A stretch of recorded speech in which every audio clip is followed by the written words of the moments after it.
All right, Tommy. So I want to talk about some of the mock drafts that the Seahawks been getting from a lot of draft experts. I've been hearing Tyler Booker, and Jackson Dart, and Jalen Walker, Malachi Starks, and Mason Graham. Talk about who do you think they'll put a priority on, and is there any chance we get Tyler Warren You and know, at the on the 18th pick? I don't know. I don't think so, but is there a chance? yeah, and I mean, with Tyler Warren, I like Tyler Warren. I think he's garnered more hype because people are starting to figure out that tight end's becoming a premium position. The good teams Mhm. have good tight ends, right? Do I think Tyler Warren is top 15 pick good? No. We just saw Brock Bowers go at what, 13, 12. Yeah, Like they're not even comparable prospects in the slightest. I mean, Brock Bowers is far and away a better prospect, monster. and so if you're comparing those two, it would feel a little silly to take Tyler Warren in the same value as Brock Bowers. So I don't really see that. I'm not as high on Tyler Warren as maybe the public is. Um, Mm. I think he's a good prospect. I would say he's my tight end one in this draft class, but I'm not like blown away by the tight ends in this draft class. I think there's some other solid guys, after Warren that you could be comfortable taking in a later round. But with Seattle, I hope it's not Tyler Warren at 18. I really hope it isn't. And that's no disrespect to Tyler Warren at all. I just see Seattle needing a lot more, and I hope. And Jackson Dart's another popular one. I already went over my spiel earlier in the episode. I don't think that's a necessary thing at all, especially with the quarterback classes coming up. I mean, this Yeah. isn't the greatest quarterback class we've seen, and so guys who are maybe second or third round guys are getting heightened up into the first round because there's a lack of that in this draft class, and so it needs to be offensive line, and I two guys that I love that would be like a dream on draft night. I don't know if they're going to make it to pick 18. Would be Armand Membo from Missouri. He's physical. He's Yeah, physical. He's tall. tackle, right? Yeah, but I think he'll slide into right guard. I think he'd be a really good right guard in the league. And then Kelvin Banks from Texas. A lot of people are out on him, and I don't understand why. I don't Yeah. understand why. There's a lot of draft guys. People are mocking him in the second draft or Yeah, some I'm second just round. like, I don't know about all that. I think that people are overthinking that one really hard. I mean, this guy came in as a freshman and played at Texas his entire career. It was phenomenal through and through. So I don't really understand that one, why he's getting knocked. I think we could slide him into guard as well, but also give us some flexibility at tackle. Yeah, I love those two guys. I think they'd be great additions. Then you've got Jonas Savannah from Arizona, Tyler Booker, obviously. There's a lot of opportunities, and I really hope Seattle can jump into one of those top tier, offensive linemen. I think that would make me a very happy man on draft night. I think that would bring some promise and excitement to this offensive line as well. Would you be frustrated if they pick a defensive back or a linebacker? A little bit, a little bit. Obviously, I trust Mike McDonald's scouting. I really do.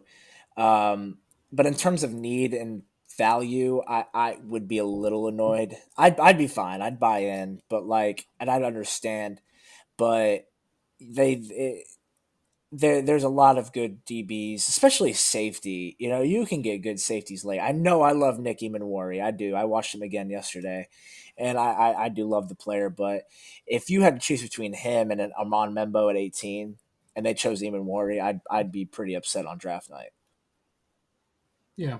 Also, I think Mike McDonald's scouting, as you mentioned, Tyrese Knight in the fourth round. I never thought Tyrese Knight would be a starter in year one. No, You I know, didn't. that is just crazy. And Mike McDonald was like, "Hey, I want this guy." And the Seahawks got like I think so. They got a bad grade because of picking him in the fourth round. They thought that he would be available in the later rounds. So that kind of shows you his eyes for getting linebacker talent. So if he got Tyrese Knight over there, maybe just imagine like in future drafts where there are better linebacker prospects, where he Totally, can get a totally, really good linebacker. totally. So I mean, there. Actually, I want to say one name. I'm gonna make a hot prediction right now. I like throwing these out here. the Eagles are going to draft Harold Perkins from LSU at some point in the second or third round, and we're all going to look silly in a couple years because the only reason why this guy's going to go in the second or third round is because he got injured earlier in the season, and he'd be an extremely great fit for them to replace Zach Bond there on the outside. And I just have a weird feeling that Philly's going to capitalize on that, and we're all going to look silly in a couple years when that dude's balling out. But back, Eagles, man, they know. yeah, they find a way every time. But back to Seattle. Um, Sorry, that came to my head because we're talking linebackers. But uh, yeah, I mean, it needs to be a premium position. It just has to be in the first round. With where we're at, like I will be very upset if it's.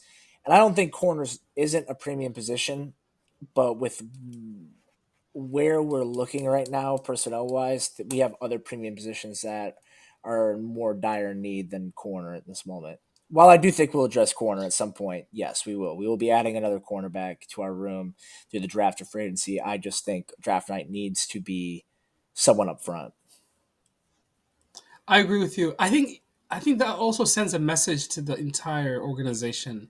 If you pick an offensive lineman, on your first pick, you're sending a message like, "Hey, like we're really serious about this, Exactly. and we're not joking around." I mean, Yeah. if you don't think that our current players don't know what our glaring weakness is, then you're lying to yourself. You're living in fantasy land. Like you don't think Jackson Smith and Jigba and DK are sitting there like, man, our offensive line, we need that to get fixed so we can start catching footballs more consistently and stuff like that. We need to be able to run the ball. I don't think Kenneth Walker's sitting there like, man, we need to get this offensive line Yeah. fixed so I can run the ball. They are. So, addressing that not only is good for the team, but it is good for the play like the players on your team who are saying, okay, like Hmm. we're all on the same page here. We're identifying, our issues and we're addressing these issues. It's different like Just if it doesn't work out, it hmm. doesn't work out. But like at least you're showing the players that like yes, we all see it. Like we're working towards it. We want to help you guys out. We want to help ourselves out.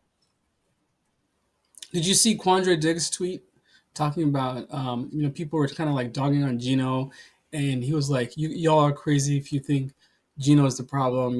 Seattle had the same problem for the last Yep.